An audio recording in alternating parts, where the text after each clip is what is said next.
उसको आपको diagnose disease बना के डायग्नोज जरूर करना है कि ये कौन सा इश्यूज है जिसकी वजह से ये या वॉमिट है या फिर रिफ्लक्स है।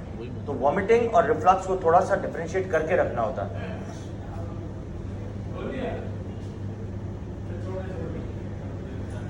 In every 3 infants experience at least one FGID or related symptoms in the first year of after birth. Functional disorder are common in infants or children up to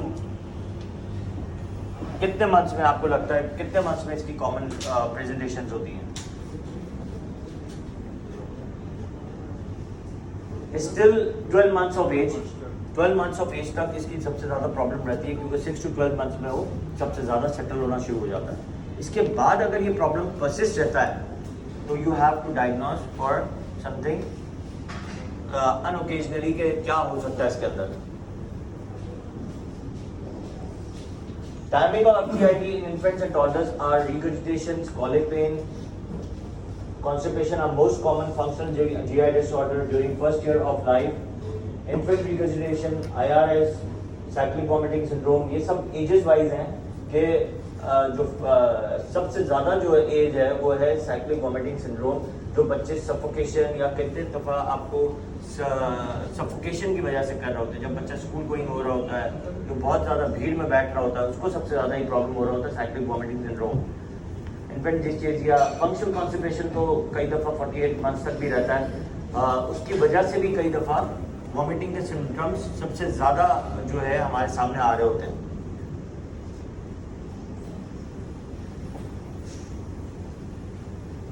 30% of infants and children are present with at least one FGID and 21% have 2 or more FGID up to 4 years of age per Rome criteria.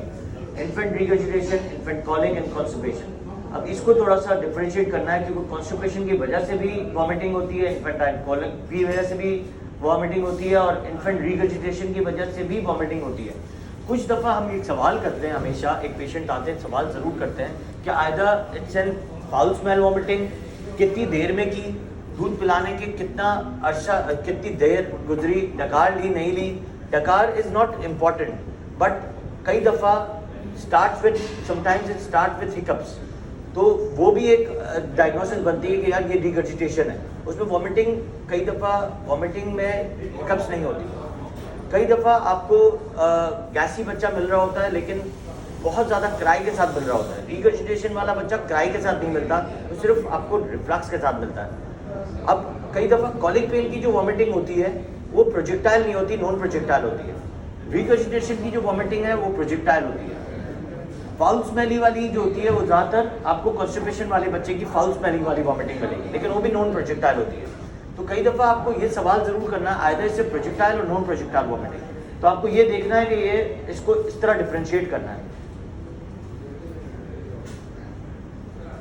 अच्छा, थोड़ा सा short बता देता हूँ इसका कि recurrent spitting of the stomach contents common in 3 weeks to 12 months of age, regurgitation per day या more than 3 weeks हो रहा हो, basically 3 weeks to 12 months age पे स्टार्ट होता है। इन्फेंटाइल कॉलिक भी 3 weeks 3 hours 3 months इस तरह रहता है। तो problems of the irritability fussing of the kind that starts and stops without obvious cause common in 0 to 4 months of age, 3 per hour, 3 per days per week and more than 1 per week, या फिर 3 करके हम infantile colic को लेते हैं। 3 weeks पे start हुआ, 3 hours रोज लेट इवनिंग में कॉलिक पेन स्टार्ट होगा और then in delay till 3 months to 6 months of age, लेकिन इसमें भी वॉमिटिंग सबसे ज़्यादा हो रही होती है, लेकिन it's in non projectile vomiting. Constipation में reduction in frequency of the stools, children up to 4 years of age, more than or less than 2 defecations per week है, more than 1 continuous per week या more than 4 weeks, insufficient criteria for diagnosis of IBS। ये अभी छोटे बच्चों में हम diagnose नहीं कर सकते हैं। इमीडिएट इम्पैक्ट ऑफ GID क्या है? फीडिंग प्रॉब्लम्स होती हैं, हेल्थ और इकोनॉमिक बर्डन आ जाता है, स्ट्रेस इन फैमिली सबसे ज़्यादा होती है क्योंकि वो चीज़ सबसे ज़्यादा भारी ये पड़ती है कि अभी तो आपने फीड कराया और माँ ने कहा कि यार ये तो बच्चा सारा फीड जो है वो बाहर ले लेता है, बाहर आ जाता है निस्बतन के वो इनसाइड है। और इसमें सबसे खतरनाक चीज़ जो मैंने आपको बताया सिट्स, सेकंड चीज़ कि उसका वेट जो है वो गेन नहीं होगा। इन्फेंट कॉलिक सिंड्रोम में वेट परसिस्टेंटली गेन हो रहा होता है, रिगर्जिटेशन जो होती है उसमें वेट नहीं गेन हो रहा होता। तो ये सारे सिम्टम्स हैं और जो क्वेश्चंस हैं that are very important to ask with the family. Later life impact of FGID is challenge quality of the life of the family.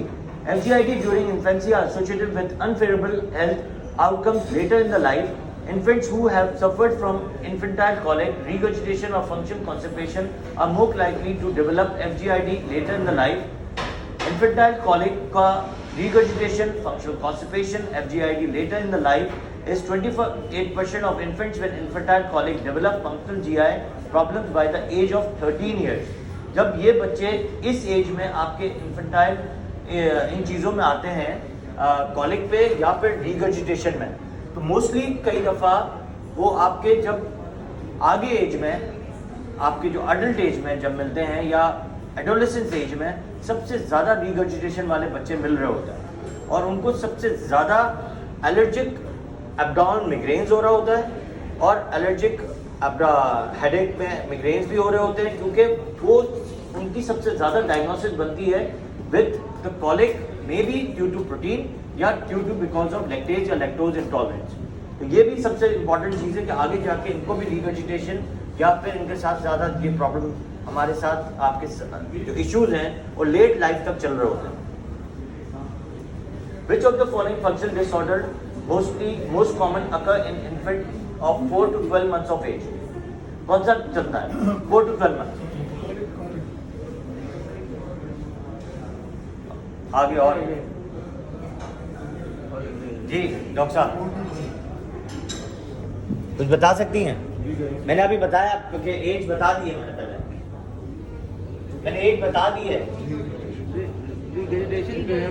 Regurgitation that's the important sign के कॉलिक पे 333 है और ये ज़्यादातर स्टार्ट होता है या तो न्यूबॉर्न से या फिर स्टार्ट होता है 4 मंथ से लेके और then it end up still 12 months, और ये लेट लाइफ में फिर दोबारा रिगर्जिटेशन के प्रोसेस के साथ सबसे ज़्यादा होता है। तो जब आपके पास जब कोई एडोलेसेंस या अडल्ट पेशेंट आ रहा होता है तो उनको एक ज़रूर हिस्ट्री पूछें कि आपके बर्थ पे हिस्ट्री पे या आपके न्यूबॉर्न की हिस्ट्री पे आपके और जेनेटिकली